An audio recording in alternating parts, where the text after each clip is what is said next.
Hello दोस्तों, मैं कोमल परिहार आपका स्वागत करता हूं आपके अपने YouTube चैनल जॉब तक पर।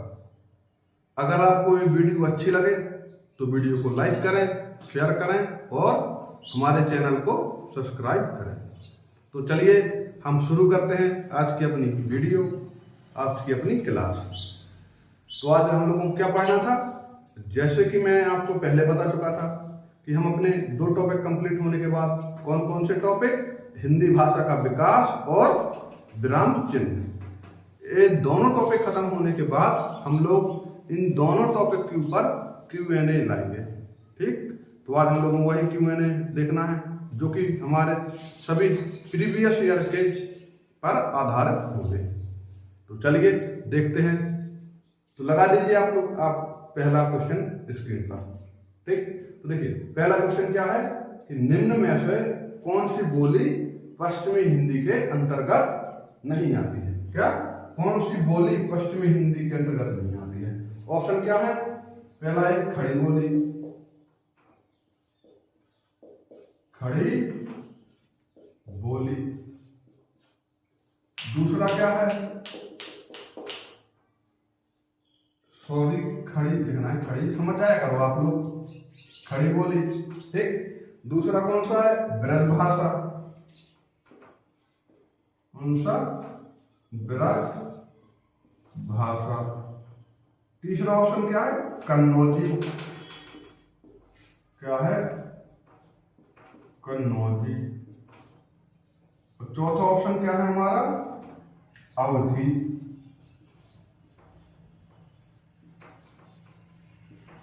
तो देखिए इनमें से कौन सी क्या पश्चिमी हिंदी के अंतर्गत नहीं बोली जाती है। देखिए पश्चिमी हिंदी की कौन सी बोली थी?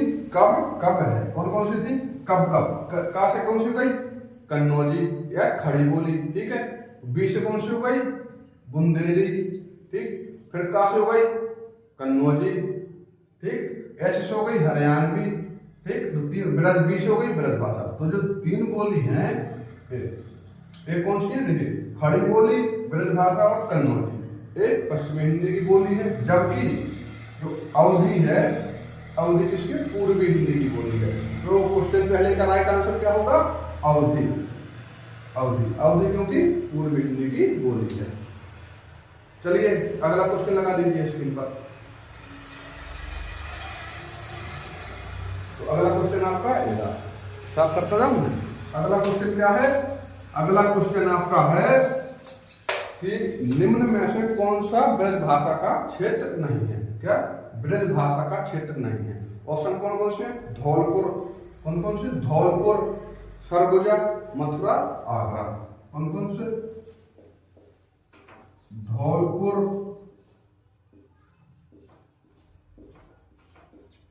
सरगुजा, मथुरा और आगरा। बताइए तो आप लोग इनमें से कौन सा क्षेत्र नहीं है। देखिए जैसे मैंने बताया था, जो हमारी अवधी है, जो ब्रज भाषा है, ब्रज भाषा है, तो ब्रज भाषा कहाँ कहाँ? देखिए धौलपुर में ही बोली जाती है, मथुरा में ही बोली जाती है और आगरा में ही बोली जाती है। तो इसका राइट आंसर क्या होगा?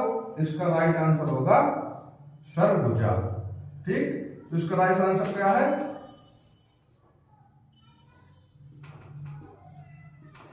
इसका राइट आंसर है सेकंड, क्या? सरगुजा। कहां? सरगुजा में नहीं बोली जाती है। ठीक है। अब देखिए जो ब्रज भाषा की, क्या ब्रज भाषा में सबसे पहले रचना किसने की थी? देखिए यहाँ पे लिख दूं, मैं थोड़ा बता दे रहा हूं, आप लोग वीडियो जो देखोगे उसमें सब आपको समझ में आएगा। इसका आंसर क्या है? सरगुजा। ब्रज भाषा पे आ जाते हैं हम लोग, किस पर? ब्रज भाषा। इसमें किसने रचनाएं लिखी? इसमें रचनाएं लिखी किसने? सूरदास जी ने।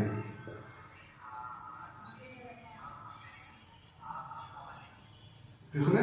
ब्रज भाषा में किसने रचनाएं लिखी है? सूरदास जी ने। एक इसके समकालीन थे, यह है अकबर।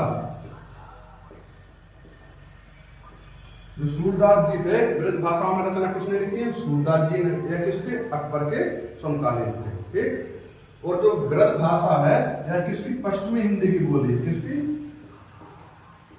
पश्चिमी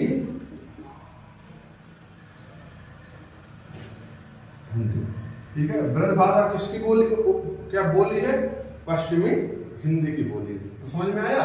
जो ब्रज भाषा है ये सरगुजा में नहीं बोली जाती है, ठीक है, आगरा में बोली जाती है, मथुरा में बोली जाती है, धौलपुर में भी बोली जाती है।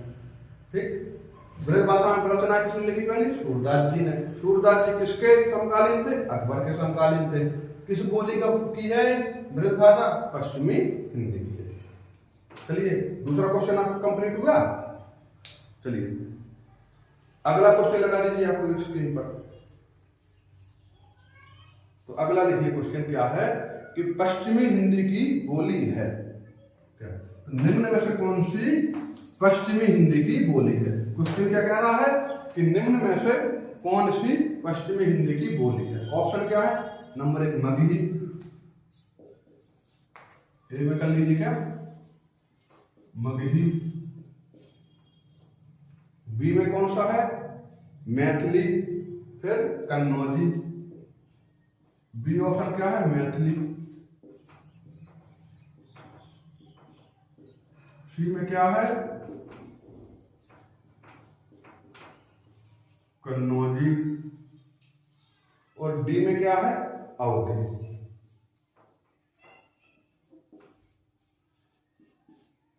तो चलिए बताइए आप लोग कि निम्न में से कौन सी पश्चिमी बोली की बोली है? पश्चिमी उपभाषा की बोली है कौन सी? इसमें देखिए, इसमें होगी कौन सी? कन्नौजी। कौन सी है? कन्नौजी। पश्चिमी उपभाषा की बोली कौन सी है? कन्नौजी। क्योंकि पश्चिमी उपभाषा की कौन कौन सी बोली थी? कन्नौजी, खड़ी बोली, बुंदेली, हरियाणवी, ठीक है, अवधी। अवधी नहीं थी, सॉरी, अवधी तो किसकी है? पूर्व हिंदी के, ABC, अवधी, बघेली, छत्तीसगढ़ी। ठीक, तो कन्नौजी किसकी है? पश्चिमी हिंदी की। इतना समझ में आया आपको? चलिए अगले क्वेश्चन पे आते हैं। अगला क्वेश्चन लगा दीजिए।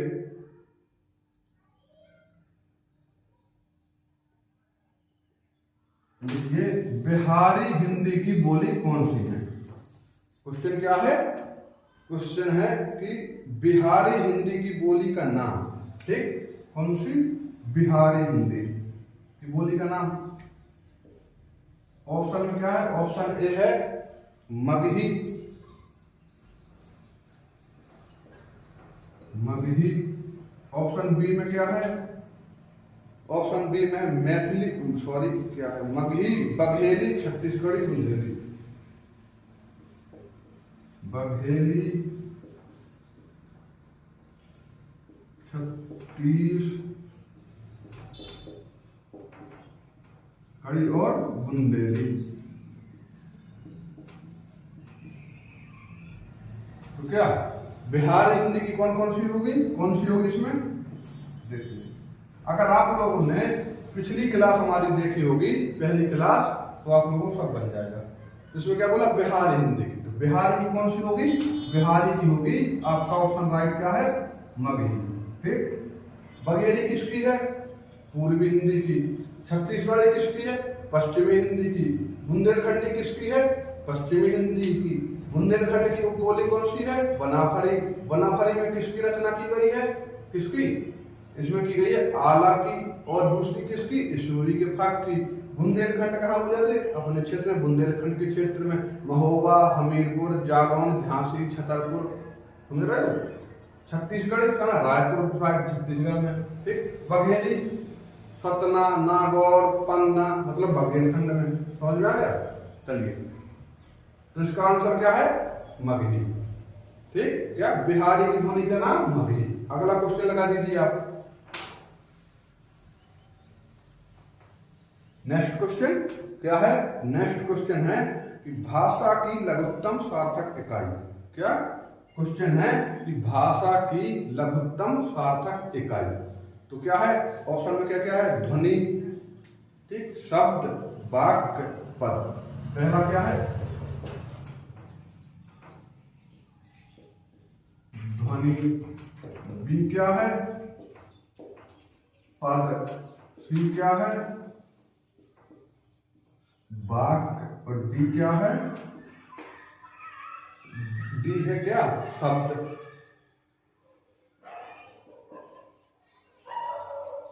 तो बताइए आप, देखिए क्वेश्चन कह रहा है कि भाषा की लघुत्तम सार्थक इकाई क्या है? किसकी? भाषा की लघुत्तम सार्थक इकाई। तो इसका आंसर क्या होगा? शब्द। देखिए भाषा की लघुत्तम सार्थक इकाई, सार्थक मतलब जिसका कोई अर्थ हो। तो देखो कोई शब्द होगा तो उसका अर्थ होगा। तो भाषा की, देखो भाषा बोलने के लिए हम शब्दों का चयन करते हैं। शब्द से मिलकर क्या बनता है? वाक्य बनता है। तो क्या होगा? भाषा की लघुत्तम सार्थक इकाई क्या है? शब्द। ठीक, समझ में आया आपको? क्या शब्द। या पूछ लेते ध्वनि की सबसे छोटी सार्थक इकाई, तो क्या? वर्ण होते। ठीक, अगला क्वेश्चन स्क्रीन पर, नेक्स्ट क्वेश्चन।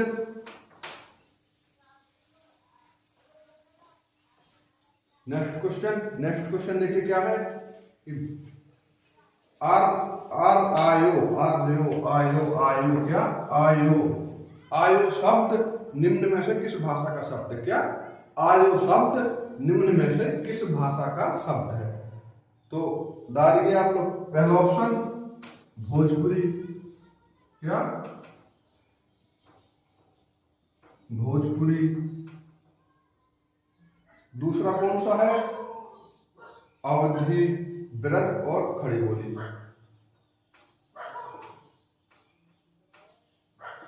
अवधी, ब्रज और खड़ी बोली।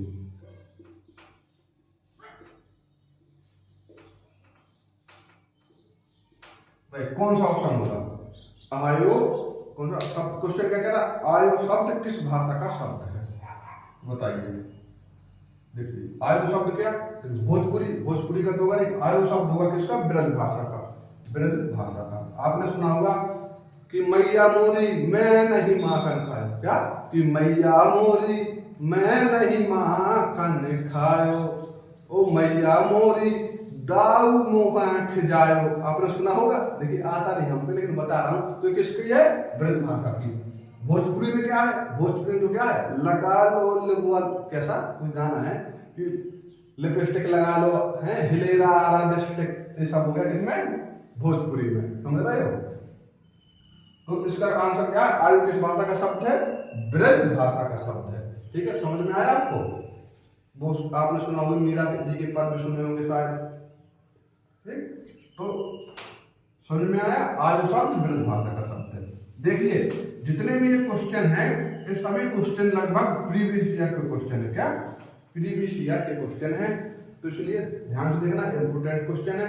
इसी प्रकार के क्वेश्चन पेपर में बनते हैं, एग्जाम में बनते हैं। और एक टॉपिक अधिकतर लोग पढ़ते भी नहीं, छोड़ देते हैं, और एक क्वेश्चन आ जाते हैं तो हम लोग क्या कहते हैं कि अरे हमें तो ये क्वेश्चन देखने को मिले ही नहीं। तो देखिए, ध्यान से देखिए और पढ़िएगा। अगला क्वेश्चन स्क्रीन पर लगाइए आप लोग। अगला क्वेश्चन है कि पश्चिमी हिंदी की कितनी बोलियां हैं? देखिए सिंपल सा क्वेश्चन। क्या? पश्चिमी हिंदी की कितनी बोलियां हैं? तो ऑप्शन ए, बी, सी और डी। तो ऑप्शन क्या क्या दे रहा है यहाँ पे? 3, 5, 2 और 4। ए में क्या है? 3, बी में क्या है? 5, सी में क्या है? 2, डी में क्या है? 4। तो बताइए आप लोग, पश्चिमी हिंदी की कितनी बोलियां हैं? देखिए मैं कई बार बता चुका हूं कितनी है। कब कब है, मतलब 5 बोलियां हैं पश्चिमी हिंदी की, 5। तो क्या? 5, ऑप्शन बी। 3 किसकी है? 3 है पूर्वी हिंदी की। 4 किसकी है? राजस्थानी की है। ठीक है। पहाड़ी हिंदी कितनी है? 2 है। कौन सी? गढ़वाली और कुमाऊनी। राजस्थानी की जयमाल, मेवामाल। कब कब है? पूर्वी हिंदी की क्या? ए, बी, सी। ठीक। तो अगला क्वेश्चन स्क्रीन पर,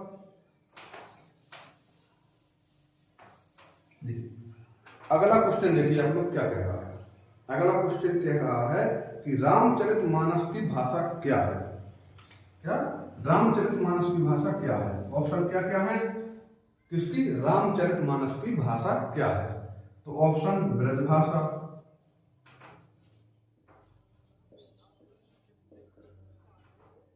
ठीक, किसकी? रामचरितमानस की भाषा क्या है?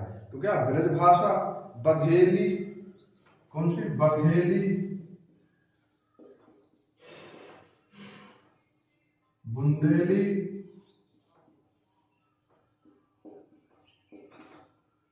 और चौथा कौन सा है? इसका चौथा ऑप्शन कौन सा है? कन्नौजी।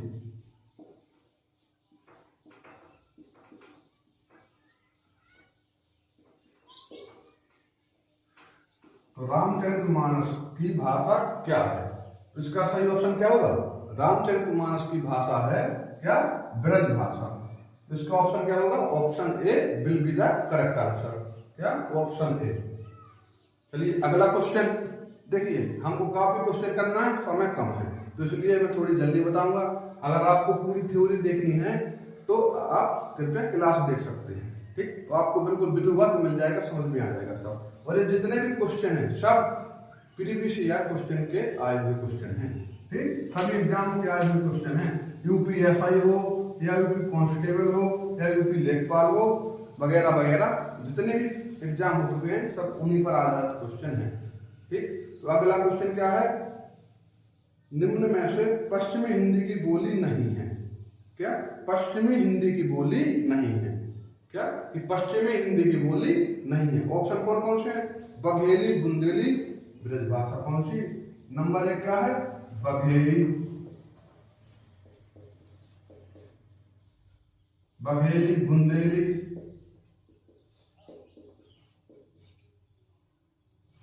बुंदेली ब्रजभाषा,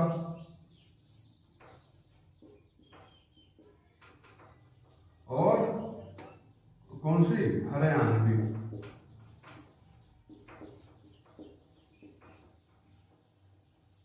तो पश्चिमी हिंदी की निम्न में से कौन सी नहीं है?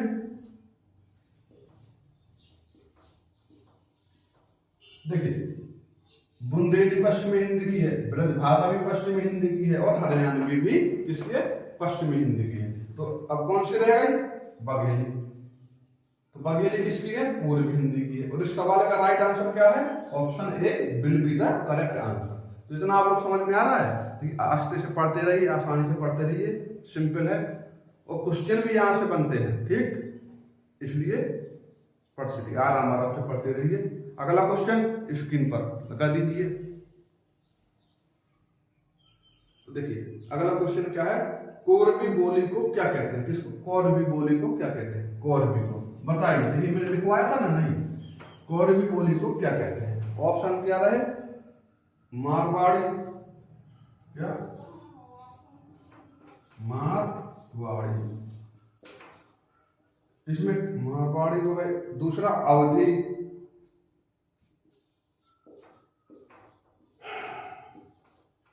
अवधी, छत्तीसगढ़ी। ऑप्शन क्या है? खड़ी बोली। तीसरा ऑप्शन क्या है? खड़ी बोली, खड़ी बोली। अगला ऑप्शन क्या है? छत्तीसगढ़ी।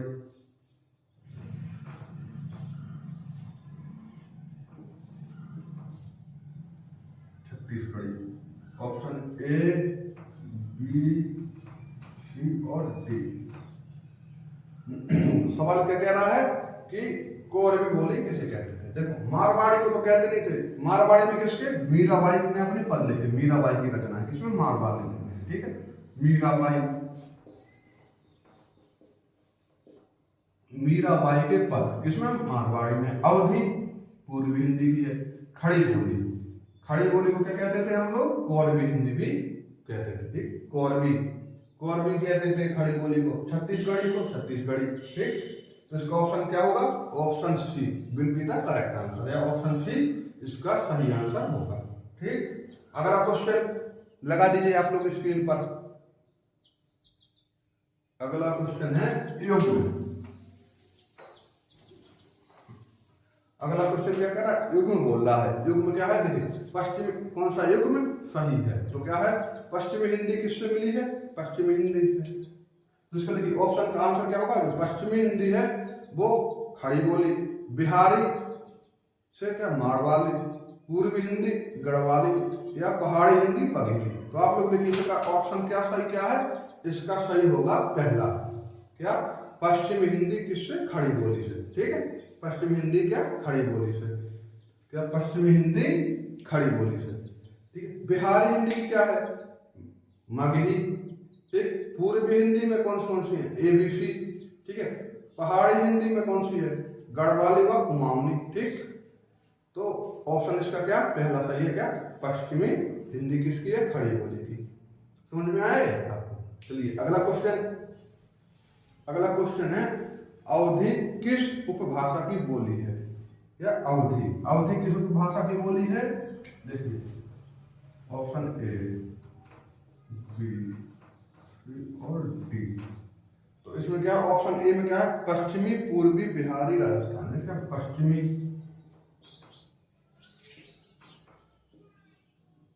पश्चिमी, पूर्वी, बिहारी और राजस्थानी। तो इसमें क्या बोला है, क्वेश्चन क्या कह रहा है कि अवधी किस भाषा की है, अवधी किस उपभाषा की बोली है। तो देखिए मैं बता भी चुका हूं ABC, तो अवधी किसकी है, पूर्वी हिंदी की। ठीक, इसका ऑप्शन क्या सही होगा, ऑप्शन B सही होगा। अगला क्वेश्चन क्या कह रहा है, देखिए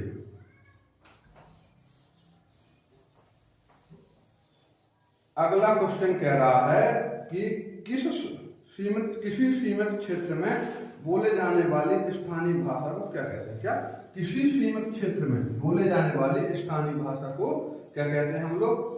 ऑप्शन A राष्ट्रीय भाषा, ऑप्शन A में क्या राष्ट्रीय भाषा।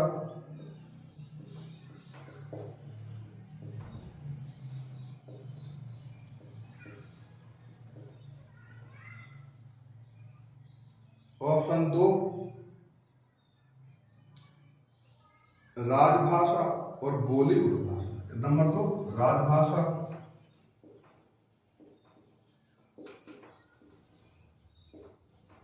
बोली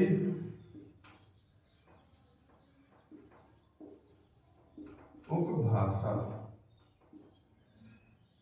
तो क्या कहते हैं हम लोग, देखिए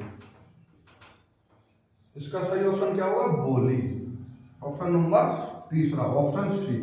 तो किसी सीमित क्षेत्र में बोले जाने वाली भाषा को क्या कहते हैं, बोली कहते हैं। राष्ट्रभाषा, अपने यहाँ कोई राष्ट्रभाषा है नहीं है। हिंदी जो है हमारी वो क्या है, राजभाषा है। क्या है, राजभाषा। जैसे राजभाषा मतलब सरकारी कामकाज की भाषा। ठीक, तो राजभाषा हो गई। उपभाषा हमने बताया था। ठीक, तो इसका ऑप्शन सही क्या है, ऑप्शन 3। किसी सीमित क्षेत्र विशेष में बोले जाने वाली बोली को क्या, बोले जाने भाषा को क्या कहते हैं, बोली कहते हैं। चलिए इसका ऑप्शन क्या है, 3 सही। दूसरा क्वेश्चन लगाएंगे। अगला क्वेश्चन लगभग आप 35 से 40 के बीच में क्वेश्चन होंगे, देखते हैं कितनी लंबी क्लास किसकी है। अगला क्वेश्चन होगा कि पूर्वी हिंदी का विकास इनमें से किस अपभ्रंश से हुआ है। पूर्वी हिंदी का विकास, ठीक, किसका, पूर्वी हिंदी का विकास। तो ऑप्शन A क्या है, नगढ़। क्या हाँ, नगढ़। Option B Ardhamagadhi.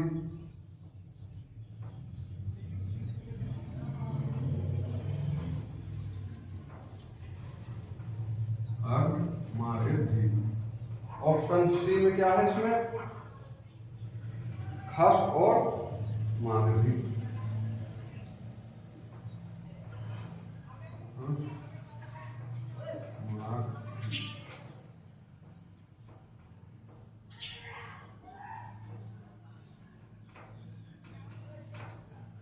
इसमें क्या, पूर्वी हिंदी का विकास उनसे किस अपभ्रंश से हुआ है। तो देखिए आप लोग शुरू से पहली क्लास से पढ़ते चले आ रहे हैं कि जो पूर्वी हिंदी का विकास हुआ है किस अपभ्रंश से, किस, अर्धमागधी से। किससे हुआ है, किससे हुआ पूर्वी हिंदी का, अर्धमागधी। ठीक, किससे, अर्धमागधी से हुआ पूर्वी हिंदी का विकास। ठीक है, तो इसका ऑप्शन क्या है, ऑप्शन B। चलिए अगला क्वेश्चन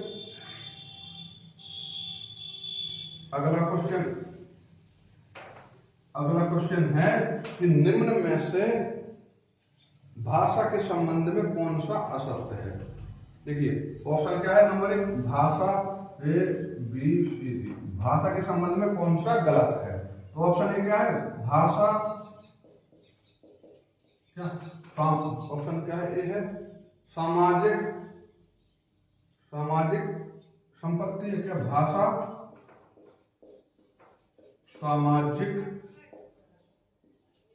संपत्ति है, भाषा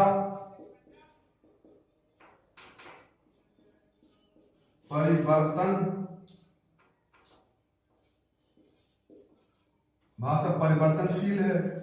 तीसरा ऑप्शन क्या है, अनुकरण सदृश्य है क्या, भाषा अनुकरण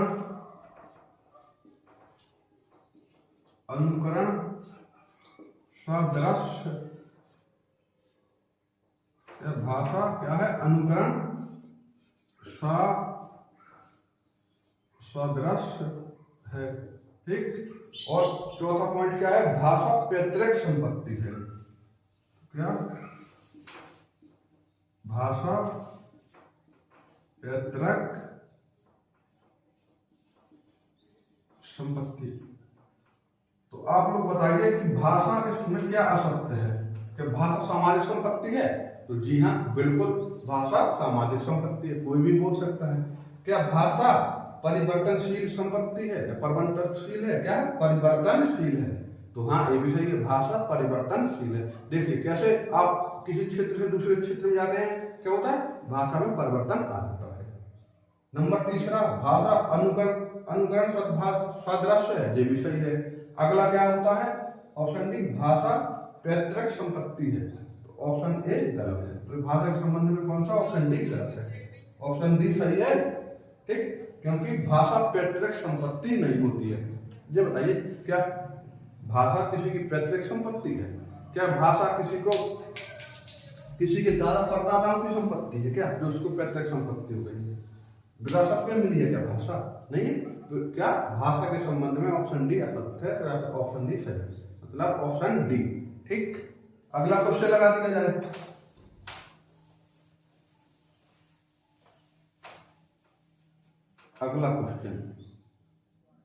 अगला क्वेश्चन क्या कहता है कि भारोपीय परिवार की भाषा नहीं है। कौन सी, भारोपीय परिवार की भाषा नहीं है। तो ऑप्शन क्या है, नंबर 1 है क्या, मराठी,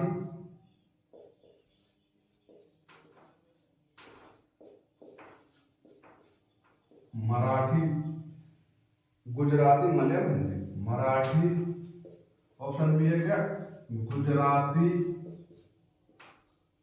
मलयालम। अगला कौन सा है, हिंदी।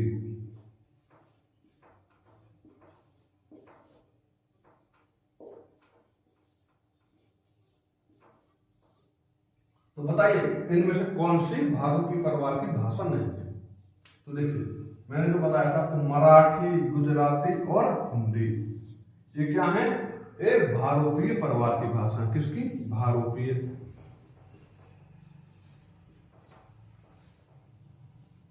ठीक, ये क्या है, भारोपीय परिवार की भाषा है। जबकि मलयालम भारोपीय परिवार की भाषा नहीं है। तो क्वेश्चन क्या कह रहा है कि निम्न में से कौन सी भारोपीय परिवार की नहीं है। तो क्या, मलयालम। इसका ऑप्शन क्या हो जाएगा, ऑप्शन सी। ठीक, मलयालम नहीं। तो मलयालम किसकी है, तो मलयालम है द्रविड़। साउथ इंडिया की जितनी भी भाषाएं हैं क्या, द्रविड़।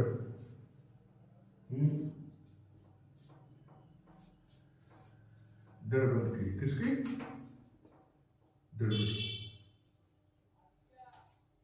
समझ में आया आपको, साउथ इंडिया की जितनी भी भाषा द्रविड़ परिवार की भाषा है। ठीक, चलिए तो ये हमारा जो था क्या, भाषा के विकास का क्वेश्चन यहां तक खत्म। अब इसके बाद हम क्या करेंगे, इसके बाद हम पढ़ेंगे किसका, विराम चिन्ह। तो चलिए लगा दीजिए आप विराम चिन्ह के क्वेश्चन। देखिए भारोपीय परिवार की भाषा में देखो नेपाली भी आती है, ठीक है, संस्कृत भी आती है,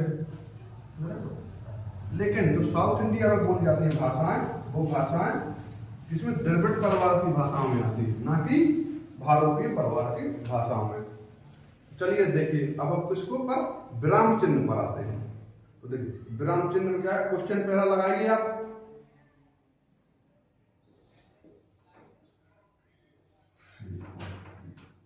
पहला क्वेश्चन क्या है कि अल्प विराम का चिन्ह है।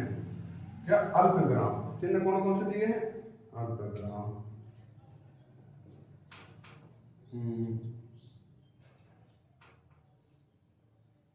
बड़े बना दो थोड़ा सा देखना। अल्प विराम,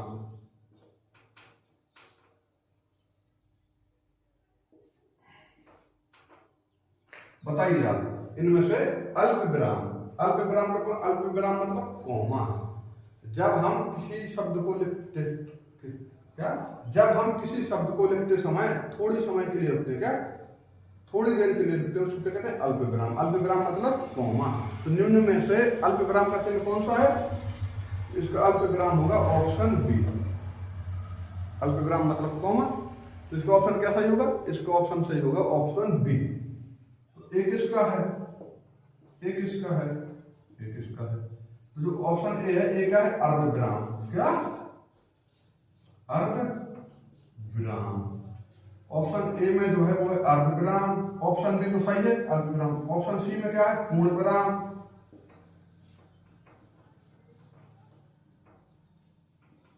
और ऑप्शन डी क्या है? विस्मयादि। क्या? विस्मयादि।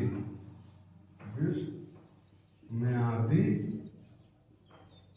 बोधक। क्या है? विस्मयादि बोधक। ठीक। और ये क्या है? अल्प विराम।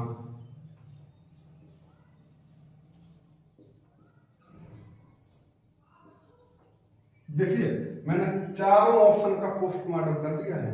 क्या? चारों ऑप्शन का पोस्टमार्टम कर दिया है। अर्ध विराम, अल्प विराम, पूर्ण विराम, विस्मयादि बोधक। ठीक है, ये चारों हो गए। चलिए अगला क्वेश्चन लगाइए आप। अगला क्वेश्चन, एक मिनट पानी पी लूं, थोड़ा पानी पी लूं जब तक। अगला क्वेश्चन देखिए आप।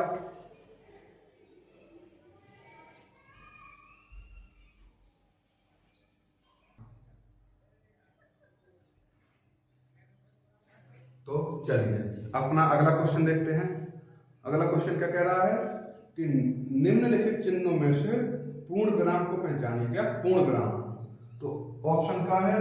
पहला ऑप्शन, ऑप्शन दूसरा में बी ऑप्शन में क्या है? ये भी ऐसे है। ऑप्शन सी और ऑप्शन डी।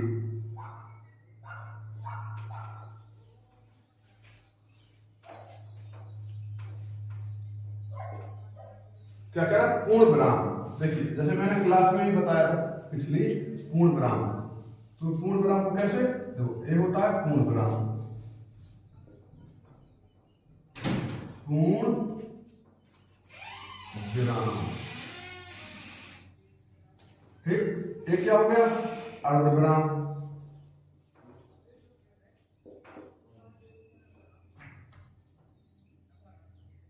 अर्ध विराम। ये क्या है? योजक। योजक चिन्ह। ठीक। ये क्या है? प्रश्नवाचक।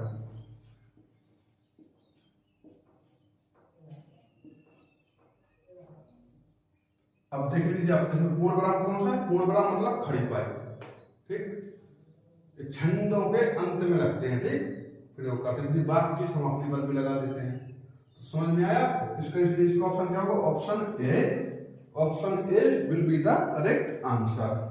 चलिए अगला क्वेश्चन लगा दीजिए। देखिए अगला क्वेश्चन क्या कह रहा है। अगला क्वेश्चन क्या कह रहा है कि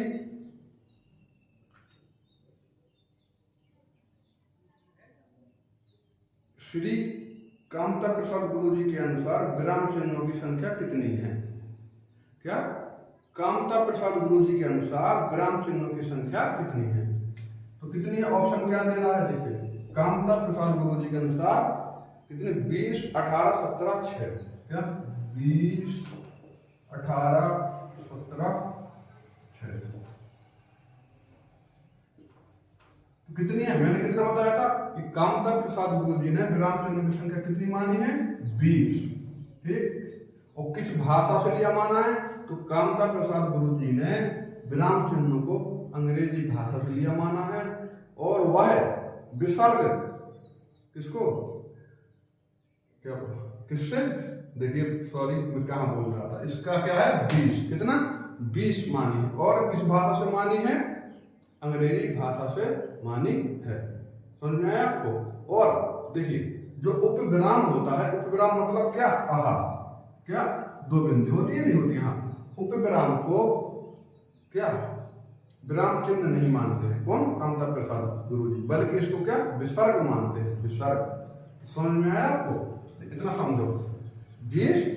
ठीक। अगला क्वेश्चन, अगला क्वेश्चन देखिए, अगला क्वेश्चन क्या कहता है? देखिए आपको अगला क्वेश्चन कहता है कि संज्ञा की द्विरुक्ति, द्विरुक्ति क्या? संज्ञा की द्विरुक्ति, जहां संज्ञा की द्विरुक्ति हो तो उनके बीच कौन सा चिन्ह आता है? क्या संज्ञा की द्विरुक्ति मतलब संज्ञा दोहराई जाए तो क्या होता है? ऑप्शन पहला क्या है? अवतरण चिन्ह, योजक, कोष्टक निर्धारण। अवतरण, योजक, कोष्ठक और निर्देशक।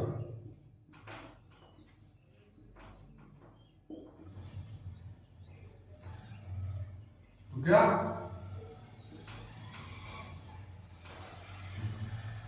तो जहां संज्ञा, संज्ञा मतलब कैसा? इसका आंसर होगा ऑप्शन डी, योजक चिन्ह। देखिए कैसे जो संज्ञा होती है, संज्ञा कैसे? सीता, सीता राम हुए दोनों संज्ञा, इनके बीच में क्या लगा दिए निशान? डैश होता है जो इसको योजक चिन्ह कहते हैं। ठीक। तो अगला क्वेश्चन लगा दीजिए आप लोग। अगला क्वेश्चन, अगला क्वेश्चन देखिए क्या कह रहा है। अगला क्वेश्चन कह रहा है कि अल्प विराम चिन्ह को पहचानें। किसको? अल्प विराम को। देखिए बता चुका हूं मैं, अल्प विराम कैसा होता है? इसका ऑप्शन क्या होगा? ऑप्शन ए सही होगा। अल्प विराम क्या होता है? कॉमा। ठीक, कॉमा। तो ऑप्शन ए सही होगा इसका। कितना? Option A. अगला देखिए क्वेश्चन क्या कह रहा है। अगला क्वेश्चन लगा दीजिए। अगला क्वेश्चन कह रहा है कि मैं कृष्ण के घर पहुंचा परंतु वह नहीं मिला। इस वाक्य में कौन सा विराम चिन्ह है? क्या क्वेश्चन कह रहा है कि मैं कृष्ण के घर पहुंचा परंतु वह नहीं मिला। इस वाक्य में कौन सा है? देखिए इस वाक्य में देखिए ऑप्शन पहला ऑप्शन क्या है? अल्प विराम। अल्प विराम क्या है? ऑप्शन लिख लीजिए पहला अर्ध विराम। ठीक, तो क्या लिख लिया? पहला क्या है? अर्ध विराम। बी में क्या है? अल्प विराम। सी में क्या है? पूर्ण विराम। ठीक, और डी में क्या है? विस्मयादि बोधक। तो बताइए आप लोग इसमें क्या होगा? देखिए इसका ऑप्शन का आंसर होगा, इस क्वेश्चन का आंसर होगा ऑप्शन बी, कॉमा। देखिए जहां पर परंतु,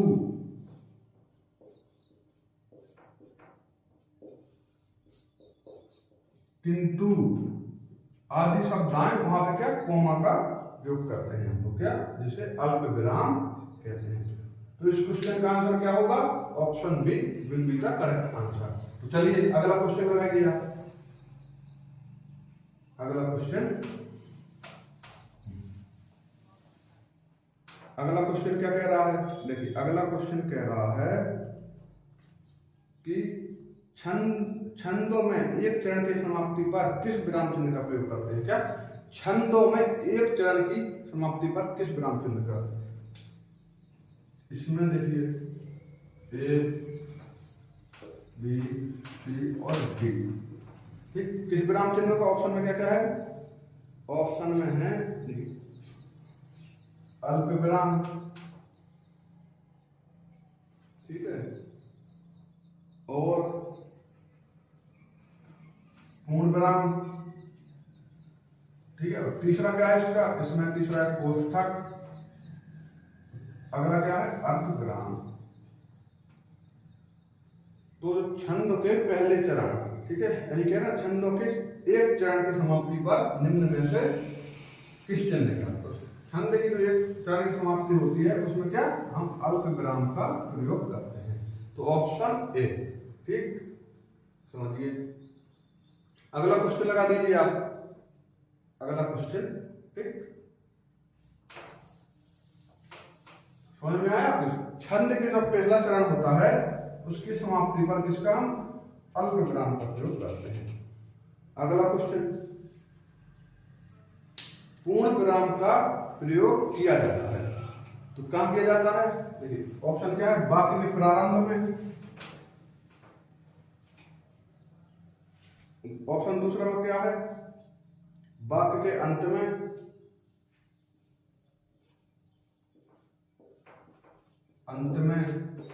तीसरा क्या है? मध्य में, और लास्ट क्या है? कोई नहीं।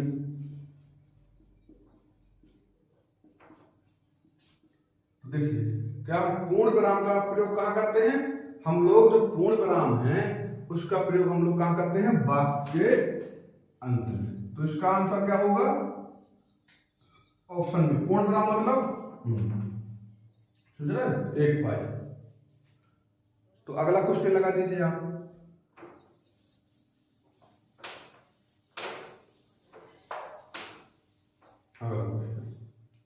अगला क्वेश्चन देखिए, अगला क्वेश्चन देखिए क्या है। अगला क्वेश्चन कह रहा है तुम कब आओगे? इस वाक्य में उचित विराम चिन्ह, तुम कब आओगे। इसमें क्या कह रहा है? इसमें सवाल पूछा जा रहा है। तो ऑप्शन किस प्रकार है? ऑप्शन देख ले रहे हैं। प्रश्नवाचक, विस्मयादि बोधक, उपविराम, पूर्ण विराम। क्या तुम कब आओगे, सॉरी क्या पहला है? पूर्ण विराम। क्या? पूर्ण विराम। ऑप्शन ए क्या है? पूर्ण विराम। ऑप्शन दो क्या है? प्रश्नवाचक।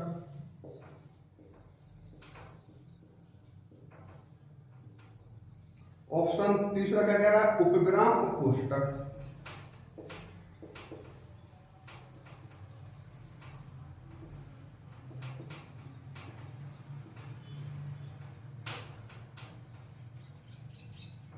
खड़ी पाई, प्रश्नवाचक, उपविराम, कोष्टक।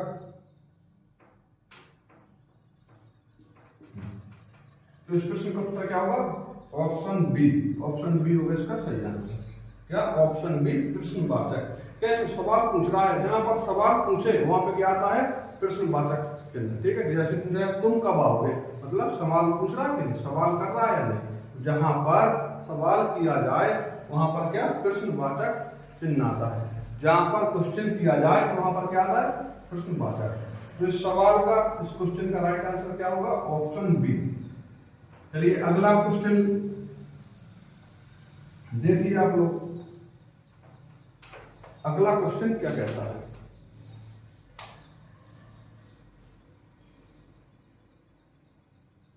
अगला क्वेश्चन कह रहा आह तुम्हें पाकर कितना आनंद आ रहा है, या वाह तुम्हें पाकर कितना आनंद आ रहा है। आह हो या वाह हो, ठीक। यहां पर हमेशा किस चिन्ह का प्रयोग करते हैं? ऑप्शन एक में क्या है? प्रश्नवाचक, ठीक। ऑप्शन दूसरे में क्या है? विस्मयादि बोधक। ऑप्शन तीन में क्या है? उपविराम। ऑप्शन चार में क्या है? पूर्ण विराम। तो जो इसका आंसर होगा विस्मयादि बोधक का, ऑप्शन होगा इसका बी, ठीक। देखो जहां खुशी की बात हो वहां पे आता है हर्ष हो, ठीक है, उत्साह हो, घृणा हो, जैसे छी छी, ठीक है, तो यहाँ पे क्या आता है? विस्मयादि बोधक। क्या क्या? वाह क्या बात है, समझ रहे हो? वाह क्या बात, क्या आएगा? विस्मयादि बोधक। चलिए अगला क्वेश्चन देखिए आप लोग। देखिए इनका प्रयोग बता दो। देखिए इसका कहते हैं, जहां पर सवाल पूछते हैं वहां पर इसका प्रातः, क्या प्रातः का लिखते हैं, प्रातः काल। तो इसका इस प्रकार से होता है प्रयोग के प्रातः काल। इसका वाक्य की समाप्ति पर, जैसा कि अभी मैंने पिछले सवाल में बताया। तो अगला क्वेश्चन देखिए आप लोग। अगला क्वेश्चन कह रहा है कि कबीर वाणी के डिक्टेटर थे, इसमें फिर किस विराम चिन्ह का प्रयोग होता है? कबीर वाणी के डिक्टेटर थे, तो इसमें ऑप्शन में क्या है? उदाहरण, उदाहरण, उदाहरण चिन्ह, ठीक, पुनरुक्ति सूचक, अवतरण या टीका सूचक। पुनरुक्ति,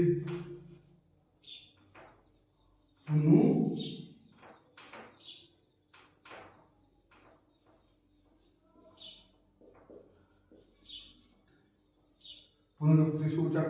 तीसरा कौन सा है? अवतरण।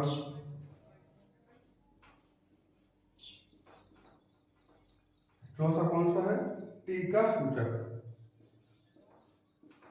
टीका सूचक। देखिए इसका आंसर क्या होगा? कबीर भाषा के डिक्टेटर है, इसमें कौन सा? इसका आंसर होगा उदाहरण चिन्ह, ठीक, क्योंकि यहाँ पे देखो उदाहरण दे रहे हैं किसी का, क्या कबीर किसके वाणी के डिक्टेटर है, ठीक, या किसके वाणी के डिक्टेटर है। तो यहाँ पर क्या उदाहरण दे रहे हैं, तो यहाँ पर उदाहरण चिन्ह कहते हैं, ठीक। अवतरण चिन्ह क्या कहते हैं? अवतरण चिन्ह कहाँ पे आता है? जैसे तुम मुझे खून दो मैं तुम्हें आजादी दूंगा, मतलब क्यों कहते हो, ठीक है, ये मेरे शब्द नहीं है, सुभाष चंद्र बोस के, वहां पर जाएगा अवतरण, ठीक। तो इसका ऑप्शन का आंसर क्या है? क्वेश्चन का आंसर, इस क्वेश्चन का आंसर है ऑप्शन ए। चलिए अगला देखिए, संयोजक चिन्ह को किस अन्य नाम से जाना जाता है? संयोजक चिन्ह को किस अन्य नाम से जाना जाता है? किसको? संयोजक चिन्ह को। नंबर 1 सामासिक चिन्ह,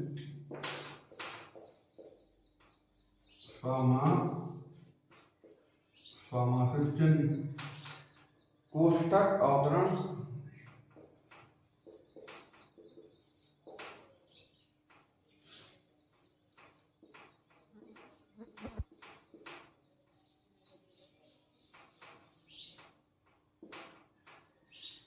देखिए तो इस सवाल का जो आंसर होगा कि संयोजक चिन्ह को किस सामासिक चिन्ह के नाम से भी जाना जाता है।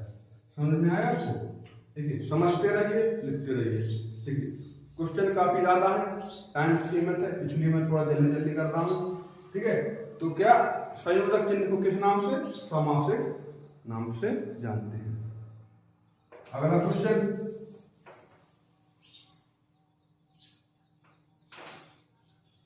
अगला क्वेश्चन है पुनरुक्ति व लाघव चिन्ह है। क्या पुनरुक्ति व लाघव चिन्ह है? पुनरुक्ति या लाघव चिन्ह,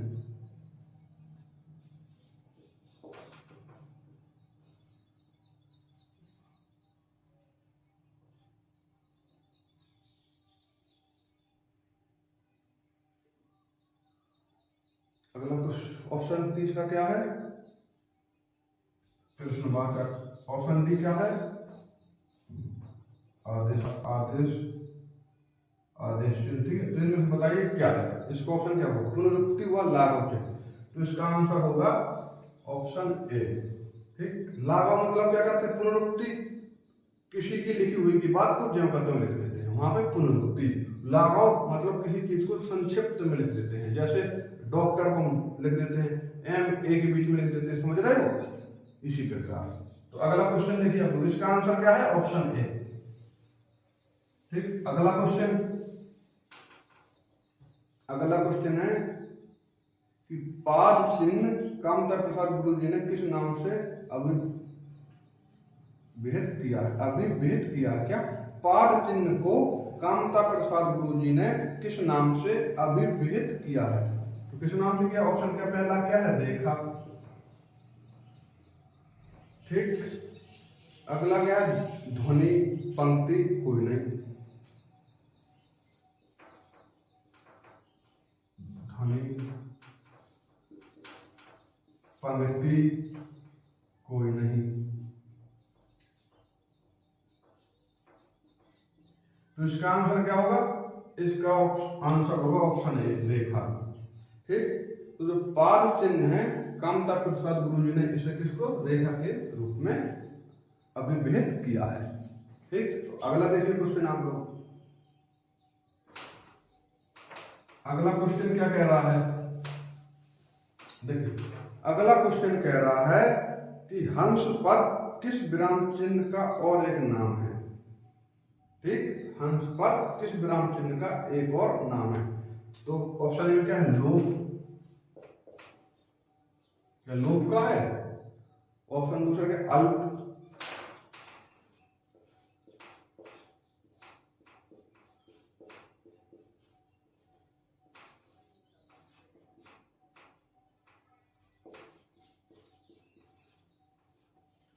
और ऑप्शन डी क्या है, तुर्की। तो इसका आंसर क्या होगा, इसका आंसर होगा ऑप्शन डी। ठीक, काकपद, हंसपद या त्रुटि का इसका प्रयोग कहां करते हैं, जैसे क्वेश्चन आ जाए कि मेरा महान है, जैसे कोई बुले लिखता मेरा मान, यहाँ पे इसका इस प्रकार यहाँ पे लिख देंगे भारत। ठीक, समझ में आया, तो इस प्रकार से इसका प्रयोग करते हैं। तो इसका ऑप्शन क्या है, इसका आंसर क्या है, ऑप्शन डी। तो चलिए अगला क्वेश्चन देखते हैं हम लोग। अगला क्वेश्चन है कि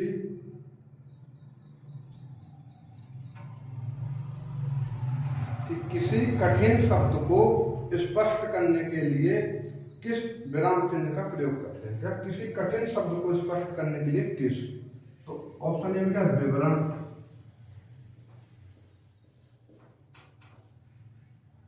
ऑप्शन निर्देशक,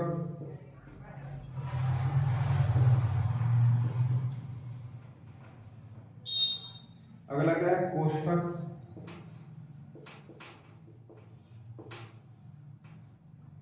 डी में क्या है, उपविराम।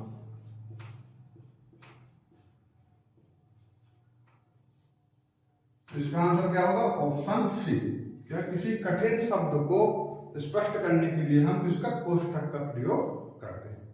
ठीक, तो चलिए आज की क्लास को हम यहीं पे समाप्त करते हैं और मिलते हैं हम अपनी अगली वीडियो में। कल हम क्या पढ़ेंगे।